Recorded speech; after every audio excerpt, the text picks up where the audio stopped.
Izuku was careful not to move too much in the car, as a DOC agent drove him and Nise to the Midoriya Foundation.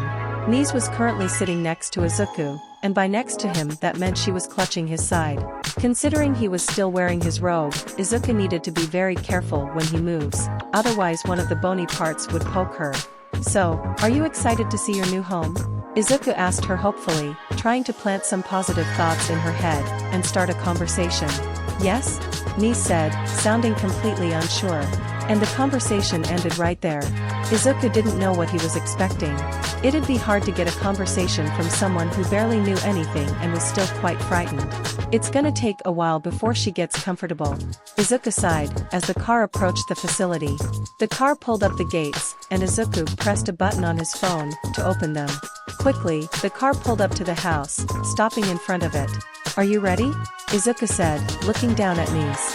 Nise hesitated, but eventually, she looked up and nodded, taking Izuku's hand to comfort herself.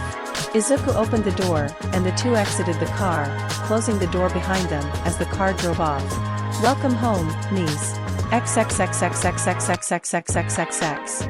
The two walking into through the door, with Nise holding his hand and walking behind him. And the moment they stepped in, they were met with Fu, waiting for them a few feet away. "Hey, welcome home," Fu greeted. He looked over at Nise, who shrunk away behind Izuku's cloak. "You must be Nise then. Nice to meet you. My name is Fu, short for Fuhai. But please don't call me that. And this dash." Then Kyosei popped out a tentacle head, causing Nise to flinch. "Is Kyosei," Fu said, before Kyosei sunk back into his body. "He's my brother, but we're kind of sharing a body. Don't worry about it, you'll understand more later." "Okay," Nise said quietly, relaxing a little bit now that Fu had introduced himself. Izuku moved away from Nise, before kneeling down to meet her eye to eye. "I have to deal with some paperwork, meaning I'm going to be busy for a little while, but Fu's going to show you around. Is that okay?" Nise wanted to refuse, but she also didn't want to make Izuku angry. He was her only ally right now and she was terrified of losing him.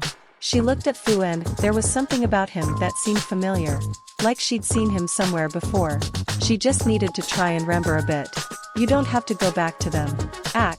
Nise shouted out in pain, falling to her knees as suddenly her head started to hurt like hell. "Ag! Nise?" Izuku shouted out in concern and confusion. "It seems like you're one of us. The ones who got unlucky at birth. Parents whose love you have to earn aren't real parents. Do you really want to live like that? A slave to you? That's enough." And suddenly, it stopped. The pain disappeared as quickly as it came, and Nise was left on her knees, clutching her head and hyperventilating. "Nise, you need to calm down. Just breathe, okay? In and out." Izuku instructed her. In and out.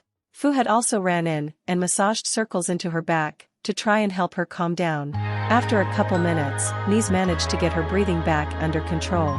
"Are you okay? Is anything hurting? Can you stand?" Izuku asked her rapid-fire questions as he tried not to panic. I'm okay," Nise said, sounding extremely unsure. "My head just hurts, and I heard some weird voices. Most of them sounded like him?" Izuku and Fu looked at each other, before looking back at her. "Did some of your memories come back?" Izuku asked her, feeling a pit growing in his stomach. "I don't think so," Nise answered. "I don't remember anything but some words. Did I meet him before? Guess that cat's out of the bag," Fu thought. "We met before when you first showed up here. Unfortunately, we got into a fight. But I don't hold it against you. You didn't really have much of a choice. So he was the one I fought." Nise felt a twinge of guilt. But at the same time, she also felt strangely reassured. Maybe it was because she knew he could handle her if she lost control of her quirk, but there was something else as well. Something was telling her to trust him. Given how little she knew, she'd have to follow that instinct. "I'm sorry," Nise apologized, looking at Fu while also trying to understand why she felt the way that she did. "Like I said, no problem," Fu said, before extending his hand. "Do you want to come with me? Or do you need to stay with Dad?" Nise hesitated, but after a few moments, but ultimately, she took his hand, and let him help her up. "I'll go with you." "Good. First, let me show you your room," Fu said, as he took her by the hand, and guided her away. As Fu took her away, Nise looked back at Izuku. "I'll see you a bit later, just remember, you're safe here," Izuku reminded her before she eventually was out of sight. After a few moments, Izuku heard someone speak in his head. Something is very wrong with that girl. Yonda revealed herself, hiding behind the staircase, just out of sight. What do you mean, something is wrong? Izuku asked her quickly, as he started preparing himself for the worst. Did she get her memories back? Does she want to kill anyone? I don't think so, but I'm not sure. Yonda said, sounding a bit unsettled. When she was on her knees, I couldn't hear her thoughts clearly. What? Izuku looked at her in shock. It was like something was fighting inside of her head. Yonda explained as best she could. I've never heard anything like it before. I did hear what I think was Fu's voice, and another voice that sounded like hers, but it was angry. This is, damn it, why can't anything be simple? Izuku cursed, before sighing. You're sure she didn't have any thoughts about hurting anyone? Yonda shook her head. I didn't hear anything like that while she was freaking out, nor anything like that after, but this is very, very strange. I'm definitely going to have to keep watch of her. Please do. Izuku rubbed his temple.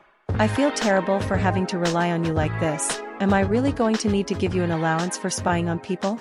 I really don't want to encourage that. Oh father, it's far too late for that. Yonda told him. And I don't need an allowance for this. Just remember all my hard work when I do something wrong. Izuku sighed again. Just please go after them. XXXXXXXXXXXXXXX. And this is your room, Fu told Nise, as he opened the door to her room. Nise looked inside, letting go Fu's hand to get a good look at where she would be living from now on. I know it's a bit plain, but you're free to decorate it in any way you'd like, Fu told her. Decorate? How would I decorate it? Nise thought to herself. I don't know what I like. It was starting to get frustrating as it was scary, not knowing anything about herself. Because it left her confused and not knowing what to do. Well, do you want to stick around here for a while, or would you like to explore the rest of the building? Fu asked her. It's pretty big, so it might take a while. And I'd understand if you'd just want to relax in here for a while. Nise considered the offer. While part of her was a bit scared of wandering around and bumping into people she didn't know, but what would she even do in here? Think about how much she doesn't know. At least going around the house would give her something to do. I want to explore, Nise answered. Huh, well okay then, Fu said, before turning around. Make sure to follow me, don't want you getting lost. XXXXXXXXXXXXXXX. So this is the library, Fu said, as he guided Nise into the book-filled room. You can read, right? Nise nodded, as she looked around the room, her eyes landing on one of the tables, where Ken and Nara had been studying and were now trying to stay as quiet as possible. Oh, so those two are here, Fu said, noticing the pair. The girl is Nara, and the stupid-looking one is her brother Ken. Hey!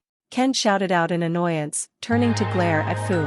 Then, Nise and Ken made eye contact, and after looking at each other for just a moment, Ken scowled and turned away again. Nise frowned, wondering if she did something wrong. Or, maybe he's upset because I tried to hurt Mr. Izuku. Seeing Nise's expression fall, Fu stepped in. Don't worry about them. Anyway, let's go. Fu turned Nise around, and the two exited the room. And as they left, a squishy sound coming from the ceiling followed. XXXXXXXXXXXXXXX. Fu showed her around the rest of the house, the game room, the pool, the sports room, etc. And Nise would have tried to consider the things she could do in those rooms, if not for how uncomfortable she was. Every time they ran into someone, they seemed very cold towards her. Never looking her in the eyes for more than a second, if at all. And then of course there was the constant feeling of being watched. After the tour was done, Fu brought her back to her room. Well, that's pretty much everywhere in the house. Well, everywhere important, Fu told her. It should be about time for lunch. Just stay here, and I'll go get it for you. And with that, Fu left, closing the door and leaving Nise to her thoughts. Well, this place is better than the hospital, Nise surmised. The hospital had felt completely cold and hostile. Everyone either seemed to not care about her, or seem actively hostile. No one told her anything, and it would have been boring if it wasn't so terrifying. But here it was, while it was still kind of cold and hostile, it seemed like she'd left an impression on this place that wasn't exactly good. But at least Izuku and Fu were nice enough, and more than happy to explain things to her if she asked. Maybe things were really looking up for her. Then the door opened, and a black-cloaked figure, with a scythe for a hand, came in. Nise flinched, and stepped back, looking at the imposing figure carrying a weapon, with fear. Who are you? That's what I should be asking you, Gammy responded, his voice as cold and emotionless as ever. Along with, do you really have amnesia?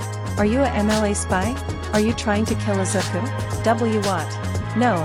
Dashnies was overwhelmed and scared. She kept backing up until she hit a wall, right under the window. With Nisa's back against a wall, Gammy began moving forward, raising their scythe. I worked too hard to escape.